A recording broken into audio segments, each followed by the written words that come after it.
Reason does not help me. It tells me that the laws under which I am convicted are wrong and unjust laws, and the system under which I have suffered a wrong and unjust system. But somehow, I have got to make both of these things just and right for me.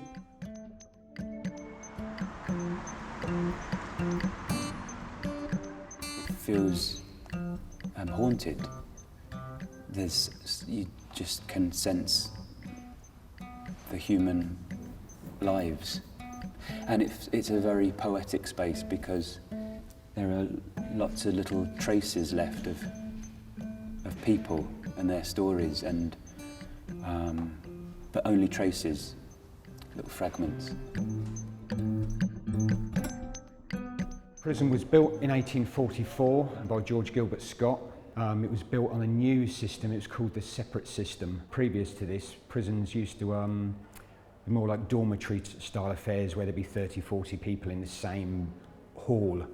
And the Victorians saw them as schools of crime, really. So the new system, the separate system, meant everybody was segregated. Right, so this is an average sized cell. In Victorian times, prisoners actually spent 23 hours a day in this cell. You had 1 hour a day for exercise and chapel. Bar that, you spent the whole time in your cell.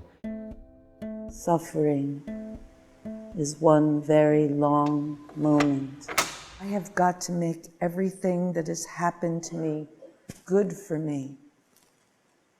The plank bed, the loathsome food, the hard ropes shedded in oakum till one's fingertips grow dull with pain, the menial offices with which each day begins and finishes, the silence, the solitude, the shame. There is not a single degradation of the body which I must not try and make into a spiritualizing of the soul. I want to get to the point when I shall be able to say, quite simply and without affectation, that the two great turning points in my life were when my father sent me to Oxford and when my society sent me to prison. The supreme vice is shallowness. Whatever is realized is right. His world was devastated. He'd come from his name being in lights on the West End with 2 shows running, probably the most famous man in the country. So he'd gone from the heights of society to the depths. He couldn't have gone any lower than to come here, you know, where he wasn't allowed to speak at all, from being the man that was a wit, a playwright, and just a wordsmith, wasn't he? He was just, his words, just listening to them just now, they just capture you and captivate you. The ballad itself is fantastic. I tell everybody that comes into the prison, you must read the ballad Read in Jail. It's just awesome. Society, as we have constituted it, will have no place for me, has none to offer, but nature, whose sweet rains fall on unjust and just alike, will have clefts in the rocks where I may hide and send the wind over my footprints so that none may track me to my hurt. She will cleanse me in great waters and with bitter herbs make me whole.